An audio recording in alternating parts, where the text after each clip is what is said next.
सच की आवाज, हर खबर सबसे तेज। ये है द हिंद 24 न्यूज, सच के साथ हर वक्त।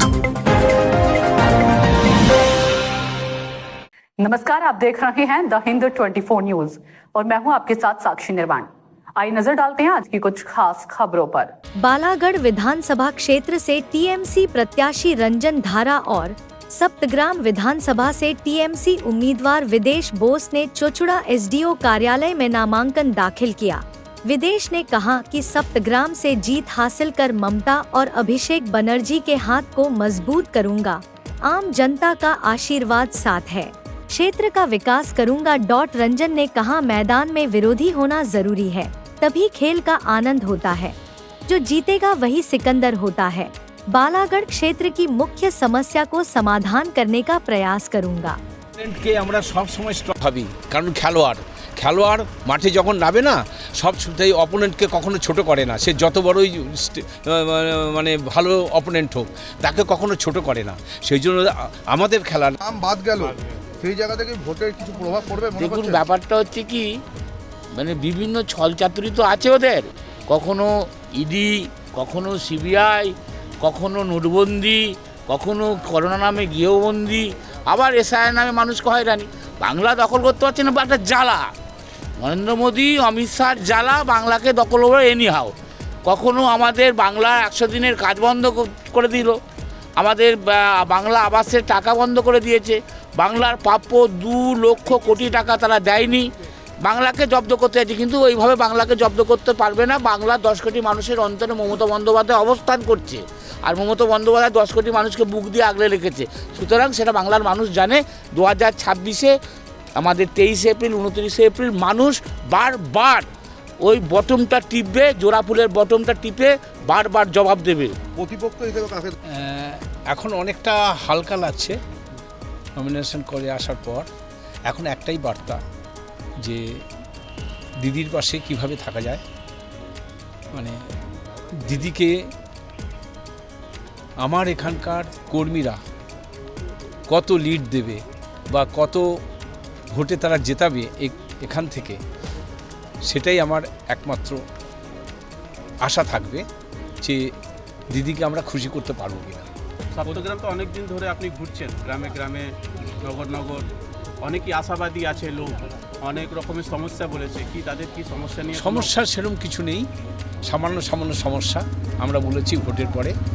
আমরা নিশ্চয়ই আপনাদের কাছে এসে, আমাদের লোকাল ইয়েও ছিল সঙ্গে, আমাদের ওখানে লোকাল যে নেতা যারা কাজকর্ম করে, দিদি যেমন আমাদের মেম্বার থাকে, আমাদের পৌরসভায় যেমন কাউন্সিলর থাকে, সভাপতি থাকে, ওখানেও সভাপতি আছে, মেম্বার আছে, তাদের সঙ্গে কথা বলিয়ে দিয়েছি এবং পরে সেগুলো নিয়ে আমরা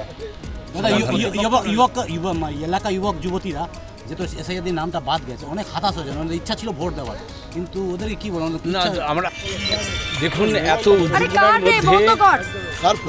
এত উদ্দীপনার মধ্যে যে আমি মনোনয়ন জমা দিতে যাচ্ছি, সত্যি খুব ভালো লাগছে। আর মনে হচ্ছে যে মাননীয় আমাদের দিদি এবং অভিষেকবাবু যেভাবে কর্মীদের তৈরি করেছেন, আজকে বোঝা যাচ্ছে যে দিদি কেন বলেন আমার নেতা দরকার নেই, কর্মীরাই সব।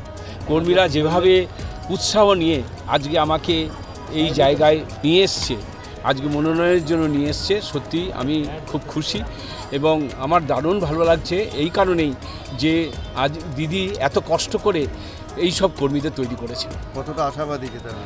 অনেকটা আশাবাদী, অনেক। পুরো এলাকা তো ঘুরলেন? হ্যাঁ, এখনও ঘোরা হয়নি, এখনও বাকি আছে। আমি সব জায়গায় যাব। সমস্যা হচ্ছে? কোনো সমস্যা নেই। পর্যন্ত দিকে চলে আসলেন, এখনো পর্যন্ত কোনোদিনই কিন্তু বিধায়ককে আপনার সঙ্গে দেখা যায়নি। কোন কে? তার সঙ্গে কথা বলেছি, আর তিনি আমার সঙ্গে হাঁটতে পারবেন না। কালকেই বিধানসভায় দেখা হয়েছে, কালকেই বলেছি যে দাদা আমি মিটিং করলে তোমাকে ডাকবো, বা তুমি তো বলেইছো আমাকে যখন ডাকবে আমি যাব। সেই জন্যই আমি এখন হাঁটছি, তোমাকে ওই হাঁটার মধ্যে নিয়ে গিয়ে বিপদে ফেলবো, সেই জন্য আমি মিটিং করলে তোমাকে আমি ডাকবো।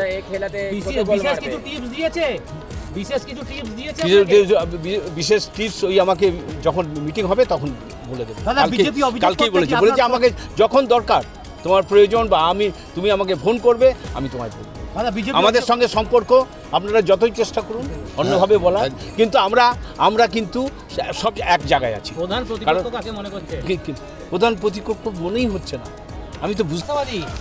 আমি 100% আশাবাদী। তার কারণ মমতা ব্যানার্জির নেতৃত্বে সারা পশ্চিমবাংলায় 291 জন প্রার্থী জোড়া ফুল চিহ্নে লড়াই করছে। মমতা বন্দ্যোপাধ্যায়ের নেতৃত্ব, অভিষেক বন্দ্যোপাধ্যায়ের সেনাপতি, 291 জন প্রার্থী আশাবাদী নয়, তারা নিশ্চিত এই নির্বাচনে বিজেপি সিপিএম ধুয়ে মুছে সাফ হয়ে যাবে। এসআইআরে কয়েক লক্ষ মানুষের নাম বাদ গেছে, সেই ক্ষেত্রে কি ভোটে এফেক্ট পড়বে? দেখুন, আমি বহুবার বহু চ্যানেলে লাইভ শোতে বলেছি, গত 4 মাস ধরে বলছি, জ্ঞানেশ কুমার হচ্ছে অমিত শাহের চাকর। কথাটা আবার বলছি আজকে এখানে দাঁড়িয়ে। তিনি তো বলেন তিনি সাংবিধানিক একটা পোস্টের প্রধান, কনস্টিটিউশনাল পোস্ট, সেখানে ভারতবর্ষের জাতীয় পতাকা থাকা উচিত। তিনি সেই টেবিলে বিজেপির পদ্মফুল রেখে দিয়েছেন। সুতরাং সেই মোতাবেক যারা অমিত শাহরা অঙ্ক করছেন, নরেন্দ্র মোদী অঙ্ক করছেন, শুধু যোগ্য মানুষদের নাম বাদ দিয়ে ভোটার বৈতরণী পার হব, আজ কিন্তু বাংলার মানুষ বলছে, আমরা তো ঘুরছি পান্ডুয়ার গ্রামে গ্রামে, প্রত্যন্ত গ্রামে, কেউ বলছে না নির্বাচন কমিশন বাদ দিয়েছে। আপনারা গিয়ে জিজ্ঞাসা করতে পারেন নাম কে বাদ দিয়েছে, বলছে বিজেপি বাদ দিয়েছে। ওরা জানে মমতা বন্দ্যোপাধ্যায়ের কাছে রাজনৈতিক লড়াই ওরা পেরে উঠবে না। মমতা বন্দ্যোপাধ্যায়ের উন্নয়নের সঙ্গে বাংলার মানুষ আছে, তাই যোগ্য ভোটারদের ভোটার লিস্ট থেকে বাদ দিয়ে ভোটার লিস্টে কারচুপি করে তারা নির্বাচনী বৈতরণী পার হতে চাইছে, কিন্তু শূন্য হাতে ফিরিয়ে দেবে বাংলার মানুষ। এসআইআর ওদের বুমেরাং হয়ে গেছে, ভবিষ্যৎ তার কথা প্রমাণ দেবে। 4 তারিখ অবধি অপেক্ষা করুন। দাদা, বেশিরভাগ সংখ্যক মুসলিম মানুষের নাম বাদ গেছে, পান্ডুয়ায় একটা মুসলিম ভোট একটার, সেই ক্ষেত্রে কি আপনার কি কোনো সমস্যা হবে? একটা কথা পরিষ্কার বলছি, তৃণমূল কংগ্রেস সেটা মনেই করে না। মমতা বন্দ্যোপাধ্যায় ধর্মনিরপেক্ষ রাজনীতিতে বিশ্বাস করেন।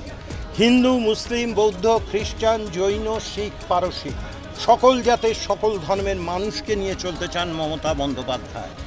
ওটা বিজেপি বলতে পারে যে মুসলমানরা আমাদের ভোট দেয়নি, তাই আমরা ওদের কোনো উন্নয়ন করব না। देखते रहिए द हिंद 24 न्यूज।